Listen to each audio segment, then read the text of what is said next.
በጌታ የተወደዳችሁ ወንድሞችና እህቶች የእግዚአብሔር ሰላምና ጸጋ ይብዛላችሁ ማለት እወዳለሁ። በዚህ ሰዓት ደግሞ ይዤላችሁ የቀረብኩት የትምህርታችን ርዕስ የከበረው የጌታችን የኢየሱስ ክርስቶስ ዳግም ምጽአት የሚል ይሆናል። ይህንን ግሩምና አስደናቂ ትምህርት እግዚአብሔር በመንፈሱ አማካይነት ገልጦ እንዲያስተምረን በጸሎት ወደ አምላካችን እንቀርባለን። ክብር ላንተ ይሁን አባታችን፣ ጥበቃይ ከለላይ ምሕረት ቸርነቴ ፍቅር ሳይለየን ለዚህ ጊዜ ደግሞ በሕይወት ስላደረስከን በጌታችን በኢየሱስ ክርስቶስ ስም ክብር ላንተ ይሁን። በዓለማችን ከተከሰቱት ክስተቶች መካከል ስለ የመጀመሪያ ምጽአቱ ቃሌ ግሩም አድርጎ አስተምሮናል። ስለ ዳግም ምጽአቱም ብዙ አስገራሚ የሆኑ ድንቅ መልእክቶች ተቀምጠውልናል። ስለነዚህ አስገራሚ ክስተቶች በጥልቀት መረዳት እንድንችል በመንፈስ ቅዱስ አማካይነት እንድታስረዳን አደራ እንላለን። ይህንን መልእክት የሚሰሙትን ወንድሞችና እህቶችን በበረከት የተገናኛቸው ፈቃድ ይፈጸም በጌታችን በኢየሱስ ስም አሜን።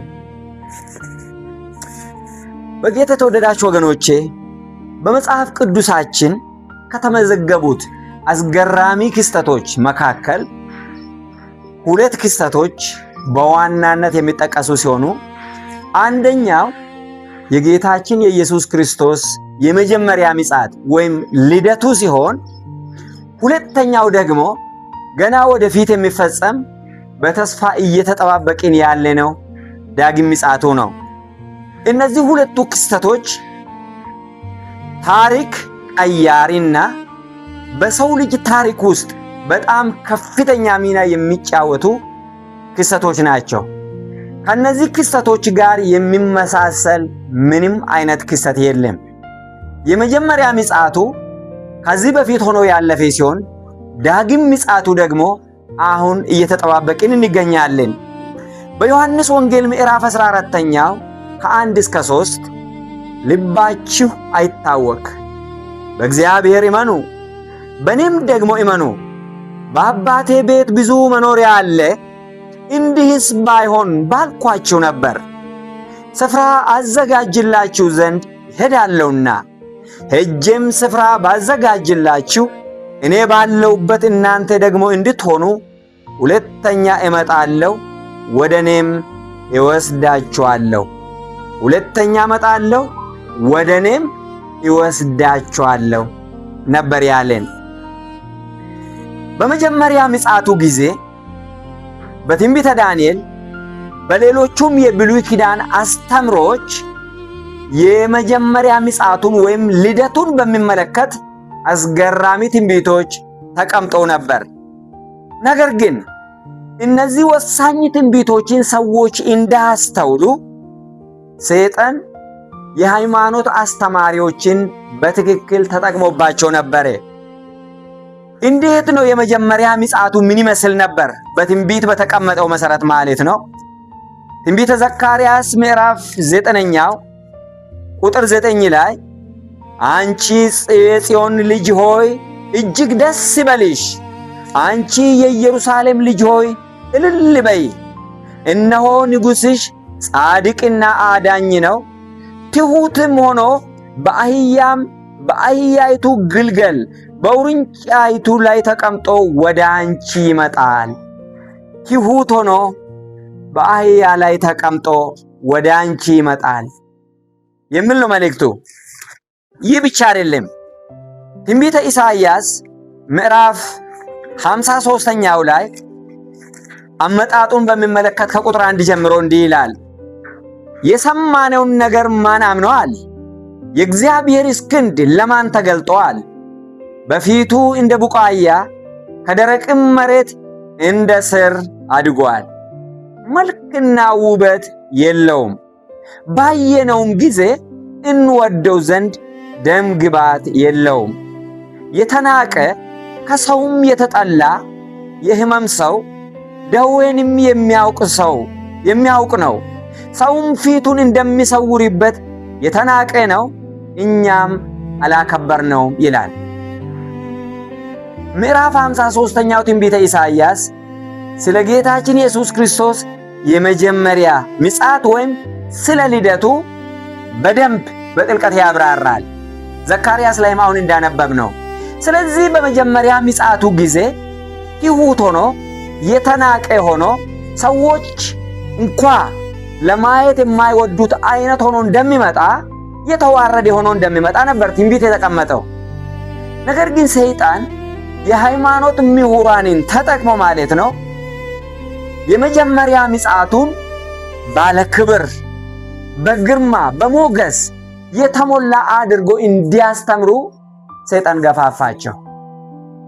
ትንቢቱ የተናገረው ግን ትሑት ሆኖ የተናቀ ሆኖ የተዋረደ ሆኖ ይመጣል የሚል ነበር። ነገር ግን የሃይማኖት ምሁራን የተለየ ገጽታ ስለሰጡት ማለት ነው ለመጀመሪያ ልደቱ ሰዎች እሱ በቤተልሔም በተወለደ ጊዜ ሊቀበሉት አልቻሉም። ይህ በጣም የሚያሳዝን ታሪክ ነው። ትንቢቱ አለ፣ ይማሩም ነበረ፣ ነገር ግን አላስተዋሉትም። የተቀመጠውን ትንቢት አጣመው ስለተረጎሙት በመጀመሪያ ምጽአቱ በውልደቱ ጊዜ ማለት ነው ብዙ ሰዎች እሱን ለመቀበል አልተዘጋጁም ነበር። በተለይ የእግዚአብሔር ቤተ ክርስቲያን ወይም በምድር ላይ የሱ ቅሬታ ሕዝብ ወኪሎቹ የነበሩት አይሁዶቹ ማለት ነው ሊቀበሉት አልቻሉም። ይህንን በማቴዎስ ምዕራፍ 2 ላይ እንደምናገኘው ማለት ነው ከሩቅ ምስራቅ የመጡ ጠቢባን እንደዚሁም ደግሞ እረኞች ከዚያ አልፎ ደግሞ በጣም ጥቂት ሰዎች ብቻ እሱን ለመቀበል የተዘጋጁ እንደነበረ መጽሐፍ ቅዱሳችን ላይ ተመዝግቦ ይገኛል። ምዕራፍ 2 ሉቃስ ከቁጥር 25 ጀምሮ እነሆም በኢየሩሳሌም ስምዖን የሚባል ሰው ነበረ። ይህም ሰው የእስራኤልን መጽናናት ይጠባበቅ ነበር። ጻድቅና ትጉህም ነበረ። መንፈስ ቅዱስም በእርሱ ላይ ነበረ። በጌታም የተቀባውን ሳይ ሞትን እንዳይ በመንፈስ ቅዱስ ተረድቶ ነበር። በመንፈስም ወደ መቅደስ ወጣ።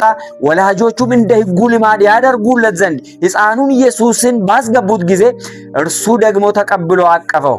እግዚአብሔርንም እየባረከ እንዲህ አለ፣ ጌታ ሆይ አሁን እንደ ቃልህ ባሪያህን በሰላም ታሰናብተዋለህ።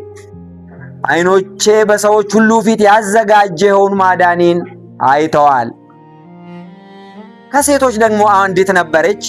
ምዕራፍ 2 ሉቃስ ከቁጥር 36 ጀምሮ ከአሴር ወገንም የምትሆን የፋኑኤል ልጅ ሐና የምትባል አንዲት ነቢይት ነበረች።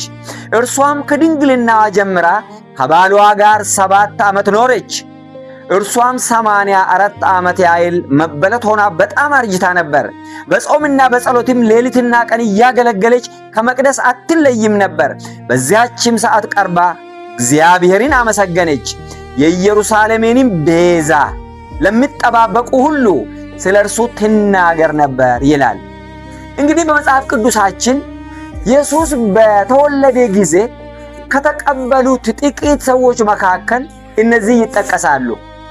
ከሩቅ ምስራቅ የመጡ ጠቢባን፣ እረኞች፣ እነዚህ ሁለቱ ሰዎች፣ ሌሎችም ሊኖሩ ይችላሉ። ነገር ግን እንደ ሕዝብ በልደቱ ጊዜ እንዳይቀበሉት ምን ከለከላቸው? በወቅቱ የነበረው የተሳሳተ አስተምሮ። በበረት በተወለደ ጊዜ አይ እኛማ የጠበቅነው እንደዚህ አይነት ሰው አልነበረም በሚል አይ እሱማ የዮሴፍ ልጅ ነው፣ የአናጺው ልጅ ነው፣ እነዚህ ድሃ ምስኪኖች አይደሉም ወይ ብሎ በንቀት አስተናገዱት። ሊቀበሉት አልቻሉም። በዚህ በመጨረሻ ዘመን ደግሞ ተቃራኒውን ነው ሰይጣን እየሰራ ያለው። መጽሐፍ ቅዱሳችን ስለ ዳግም ምጽአቱ ሲናገር አመጣጡን ማለት ነው ማቴዎስ ምዕራፍ 16 ቁጥር 25 ላይ እንዲህ ይላል፣ የሰው ልጅ ከመላእክቱ ጋር በአባቱ ክብር ይመጣ ዘንድ አለውና ያን ጊዜም ለሁሉ እንደ ሥራው ያስረክበዋል ይላል። ከመላእክቱ ጋር በአባቱ ክብር ይመጣ ዘንድ አለ ይላል። ማቴዎስ ምዕራፍ 25 ቁጥር 31 ላይ ደግሞ የሰው ልጅ በክብሩ በሚመጣበት ጊዜ ይላል። በክብር ነው የሚመጣው። አሁን በክብሩ በሚመጣበት ጊዜ ከእርሱም ጋር ቅዱሳን መላእክቱ ሁሉ ይላል። ቅዱሳን መላእክት ሁሉ በዚያን ጊዜም በክብሩ ዙፋን ይቀመጣል ይላል። ስለዚህ አሁን የሚመጣው በክብር ነው። ሙሉ መላእክት ከሱ ጋር ይመጣሉ። ራዕየ ዮሐንስ ምዕራፍ 8ኛው ላይ ለተወሰነ ጊዜ በሰማይ ጸጥታ ይሆናል የተባለው ከዚህ የተነሳ ነው። ዛሬ በሰማይ የሚያገለግሉት መላእክት ያኔ እሱን አጅበው ስለሚመጡ ማለት ነው ጸጥታ ይሰፍናል በሰማይ ማለት ነው።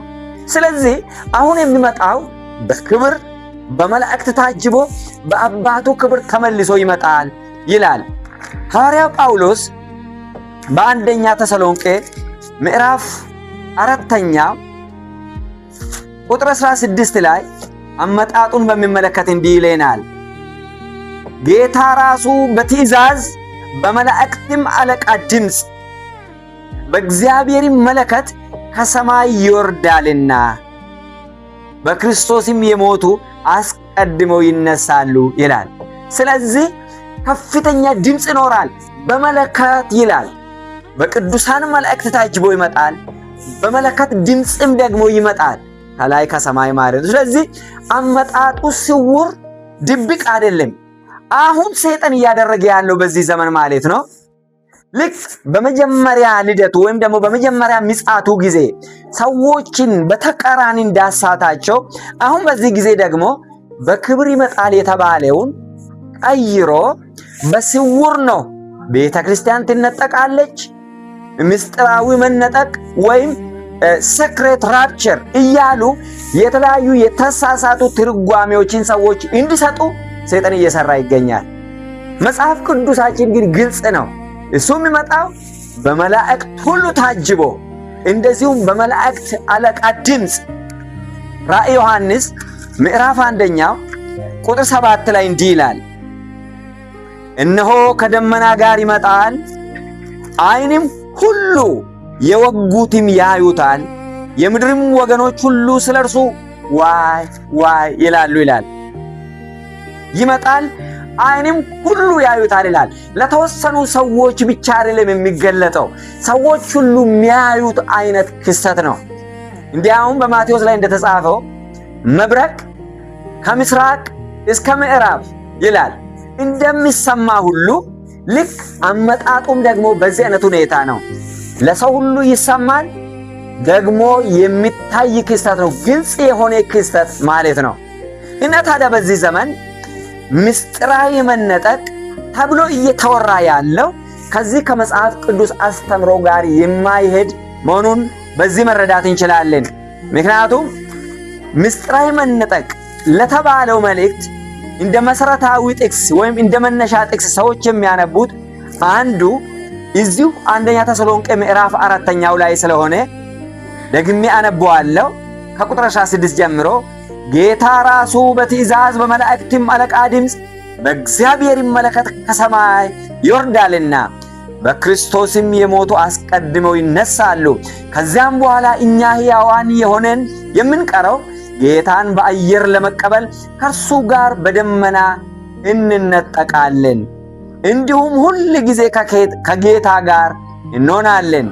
ስለዚህ እርስ በርሳችሁ በዚህ ቃል ተጽናኑ፣ እንነጠቃለን ይላል። መነጠቅ ማለት ነው ጥቂት ሰዎች አይደሉም፣ ጥቂት የሰዎች ቡድን ብቻ አይደሉም። ያመኑት ጌታን በተስፋ ሲጠባበቁ የኖሩት ሁሉ የሚነጠቁበት ነው። ይህንን ክስተት በሚመለከት ሐዋርያት ቲቶ ምዕራፍ 2 ቁጥር 13 ላይ እግዚአብሔር ቃል እንዲህ ይለናል፣ የተባረከውን ተስፋችንን እርሱም የታላቁን የአምላካችንንና የመድኃኒታችን የኢየሱስ ክርስቶስን ክብር መገለጥ እየጠበቅን ራሳችንን በመግዛትና በጽድቅ እግዚአብሔርንም በመምሰል በአሁኑ ዘመን እንድንኖር ያስተምረናል ይላል። የተባረከ ተስፋ፣ ብሩክ ተስፋ። በዚህ ሰው ዘር ታሪክ ከተፈጸሙት ክስተቶች ሁሉ የተለየ የዓለምን ታሪክ ሁሉ ወደ ድምዳሜ የሚያመጣ ታሪክ የጌታችን የኢየሱስ ክርስቶስ ዳግም ምጽአት ነው። እና ታዲያ ሰይጣን ሰዎች ለዳግም ምጽአቱ እንዳይዘጋጁ የተሳሳቱ አስተምሮች፣ የተዛቡ ትምህርቶችን አስተምሮ ለራሳቸውም ስቶ ሌሎችንም እንዲስቱ በብርታት እንደሚሰራ ካለፈው ታሪክ መልመድ ወይም ልንማር ይገባል። በጌታ የተወደዳችሁ ወገኖቼ ከዚህ ቀጥሎ እኔ ዳግም እመጣለሁ ነው እንጂ እናንተ በምስጢር ወደ እኔ ትመጣላችሁ ትነጠቃላችሁ አይደለም። አስቀድሞ እሱ በሰማይ ላይ ይታያል። ከዚያ በኋላ በምድር አፈር ውስጥ ያሉትን ተነሱ ተነሱ ተነሱ ብሎ ጥሪ ያደርግላቸዋል። በዚህ ጊዜ በሱ አምነው የሞቱት ሁሉ ይነሳሉ። ይህ የመጀመሪያ ትንሣኤ ብለን እንጠራዋለን። ስለዚህ በመጀመሪያ ትንሣኤ የሚነሱት በራእይ ምዕራፍ 20 ላይ እንደተጻፈው ማለት ነው ከሱ ጋር 1000 ዓመት በሰማይ ለመኖር ከሱ ጋር ይነጠቃሉ። እሱ ከመላእክት ጋር ብቅ ሲል በአየር ላይ ያለ እንገናኘዋለን። እሱ ዳግም ምጽአት ተብሎ ይጠራል እንጂ ምስጢራዊ መነጠቅ አይደለም። ምክንያቱም የአማኞች ሁሉ ተስፋ የሚፈጸምበት ስለሆነ። ነገር ግን ጻድቃን ከሱ ጋር ለ1000 ዓመት በሰማይ ከቆዩ በኋላ ለሶስተኛ ጊዜ የሚመጣው በቀሩት ኃጢአን ላይ ሞተው በቆዩት ኃጢአን ላይ ፍርድ ለማስተላለፍ ብቻ ይመጣል። ዳግም ምጽአቱ ግን አሁን በተስፋ እየተጠባበቅን ያለ ነው። ከዚህ ቀጥሎ ይሆናል ተብሎ በግልጽ እየተጠበቀ ያለው ዳግም ምጽአት ነው። በጌታ የተወደዳችሁ ወገኖቼ ይህንን ጉዳይ በተመለከተ በብሉይ ኪዳን ዘመን የነበሩት ሰዎችም አስተምረዋል። ዛሬም ደግሞ በቤተ ክርስቲያን ሊስተማር ይገባል። ለምሳሌ ስለ ጌታችን ኢየሱስ ክርስቶስ ዳግም ምጽአት ለመጀመሪያ ጊዜ የተናገረው ከአዳም ሰባተኛው የነበረው ሰባተኛ ትውልድ ሄኖክ ነው ይላል። ከራእይ መጽሐፍ በፊት የሚገኘው የይሁዳ መልእክት ቁጥር 14 ላይ እንዲህ ይላል፣ ከአዳም ጀምሮ ሰባተኛ የሆነ ሄኖክ እነሆ ጌታ በሁሉ ላይ እንዲፈርድ በኃጢአተኝነትም ስላደረጉት ስለ ኃጢአተኛ ሥራቸው ሁሉ አመፀኞችም ኃጢአተኞች በእርሱ ላይ ስለተናገሩ ስለ ጭከና ነገር ሁሉ ኃጢአተኞችን ሁሉ እንዲወቅስ ከአእላፋት ቅዱሳኑ ጋር መጥቷል ብሎ ለነዚህ ደግሞ ትንቢት ተናገረ ይላል። ራሱ ጌታችን ኢየሱስ ክርስቶስ ዳግም እመጣለሁ አለ። ተመልሼ እመጣለሁ ነው ያለው እንጂ እናንተ ወደ እኔ በምስጢር ትመጣላችሁ አላለም። አመጣጡን በተመለከተ እሱ ወደ ሰማይ በሄደ ጊዜ ከሰማይ የመጡ መላእክት የተናገሩትን ከሐዋርያት ሥራ ምዕራፍ 1 ቁጥር 11ኛው ላይ እንዲህ ይላል። 1:11 ደግሞ የገሊላ ሰዎች ሆይ ወደ ሰማይ እየተመለከታችሁ ስለምን ቆማችኋል? ይህ ከእናንተ ወደ ሰማይ የወጣው ኢየሱስ ወደ ሰማይ ሲሄድ እንዳያችሁት እንዲሁ ይመጣል አሏቸው ይላል። ወደ ሰማይ እንደሄደ በሄደበት አኳን በሚታይ መልኩ በሚሰማ መልኩ ምስጢራዊ ባልሆነ መንገድ በዚሁ መንገድ ነው የሚመጣው አሉ ከሰማይ የመጡት መላእክት። በዚሁ አሁን ሲሄድ እንዳያችሁት በተመሳሳይ ሁኔታ ነው የሚመጣው ብለው ነው ለገሊላ ሰዎች የነገሯቸው። ታዲያ በዚህ መጨረሻ ዘመን ዳግም ምጽአቱን እየተጠባበቅን ባለንበት በዚህ ሰዓት ከኔና ከናንተ ምንድነው የሚጠበቀው? ምንስ ማድረግ ይኖርብናል? ለዚህ ክቡር እና የዓለምን ታሪክ ለሚቀይረው ክስተት የሉቃስ ወንጌል ምዕራፍ 21ኛው ከቁጥር 34 እስከ 36 እንዲህ ይለናል። ነገር ግን ልባችሁ በመጠጥ ብዛትና በስካር ስለ ትዳርም ወይም ስለ አዳር ነው ስለ አዳርም በማሰብ እንዳይከብድ ያ ቀንም በድንገት እንዳይመጣባችሁ ለራሳችሁ ተጠንቀቁ። በምድር ሁሉ ላይ በሚቀመጡ ሁሉ እንደ ወጥመድ ይደርስባቸዋልና። እንግዲህ ሊመጣ ካለው ከዚህ ሁሉ ለማምለጥ በሰው ልጅም ፊት ለመቆም እንድትችሉ ስትጸልዩ ሁል ጊዜ ትጉ። ለከበረው ለጌታችን ኢየሱስ ክርስቶስ ዳግም ምጽአት ለመዘጋጀት አንዱ መትጋት ነው። ሁለተኛው መጸለይ ነው። ሌላኛው ይህንን የከበረውን ቃል ከዘፍጥረት ጀምሮ እስከ ራእይ ድረስ ማጥናት ነው፣ መመራመር ነው። ምክንያቱም በምድር በሚቀመጡት ሁሉ ላይ እንደ ወጥመድ ይመጣባቸዋል ይለናል። አንደኛ ተሰሎንቄ ምዕራፍ 5 ከ1 ጀምሮ እስከ 3 ወንድሞች ሆይ ስለ ዘመናትና ስለ ወራት ምንም እንድጻፍላችሁ አያስፈልጋችሁም። የጌታ ቀን ሌባ በሌሊት እንደሚመጣ እንዲሁ ይመጣ ዘንድ ራሳችሁ አጥብቃችሁ አውቃችኋልና። ሰላምና ደህንነት ነው ሲሉ ያን ጊዜ ምጥ እርጉዝን እንደሚይዛት ጥፋት በድንገት ይመጣባቸዋል፣ ከቶም አያመልጡም ይላል። ሴቶች ነፍሰ ጡሮች አንድ ቀን እንደሚወልዱ ያውቃሉ። ነገር ግን ምጥ በሌሊት ይሁን በእኩለ ቀን፣ ጠዋት፣ ማታ በየትኛው ሰዓት እንደሆነ ግን አያውቁም።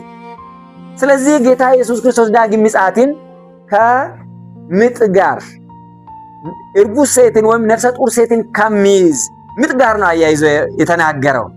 በየትኛውም ሰዓት ሊሆን ይችላል ይላል። ይህ ሲባል ግን በስውር ባልተጠበቀ ሁኔታ የሚሆን ነው ለማለት ሳይሆን ሰዎች ስለ ኑሮ፣ ስለ ሌላም ምድራዊ ተድላ ሩጫቸውን ተያይዘው ባሉበት ነገ ንስሐ እገባለሁ፣ ነገ እመለሳለሁ እያሉ ቀጠሮ እየሰጡ ዝም ብሎ እንደ ወትሮ ኑሯቸውን እየቀጠሉ ባሉበት ድንገት የሚሆን ክስተት ነው እያለ ያለው። ስለዚህ እንደ ሌባ ነው አመጣጡ ብሎ ስል ተሰውሮ ወይንም ደግሞ ተደብቆ ሰዎችን ሰርፕራይዝ ለማድረግ ወይም ለማስደንገጥ አይነት ሳይሆን ብዙ ሰዎች አይዘጋጁም ማለት ነው። ማቴዎስ ምዕራፍ 24ኛው ላይ ይሄ ጉዳይ ደግሞ ተጽፏል። ለምን ብዙ ሰዎች እንደማይዘጋጁ ማቴዎስ ምዕራፍ 24ኛው ከቁጥር 38 እና 39 በዚያችም ወራት ከጥፋ ውሃ በፊት ኖህ ወደ መርከብ እስከገባበት ቀን ድረስ ሲበሉና ሲጠጡ ሲያገቡና ሲጋቡም እንደነበሩ የሰዎች ትኩረት ዛሬም ቢሆን መትከል፣ የበለጠ መበልጸግ፣ ስለ ደህንነት ማውራት፣ ስለ ብልጽግና፣ ስለ ስኬት ማውራት፣ ደግሞ በምድር ላይ ይመጣል ተብሎ 1000 ዓመት የሰላም ጊዜ ይመጣል ብሎ ከንቱ ስብከት መስበክ።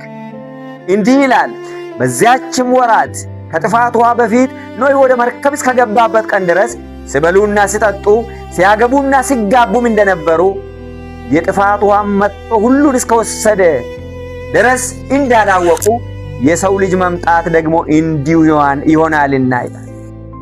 የጌታችን ኢየሱስ ክርስቶስ ዳግም ምጽአት ልክ በኖህ ዘመን እንደሆነ ነው። በኖህ ዘመን ኖህ ሰብኮላቸዋል፣ ሲሰሙም ነበር። ግን እውነት ነው ብሎ አላመኑም። ጥቂት ሰዎች አምነው ነበር፣ መጥቶ እየረዱ ይመለሱ ነበር።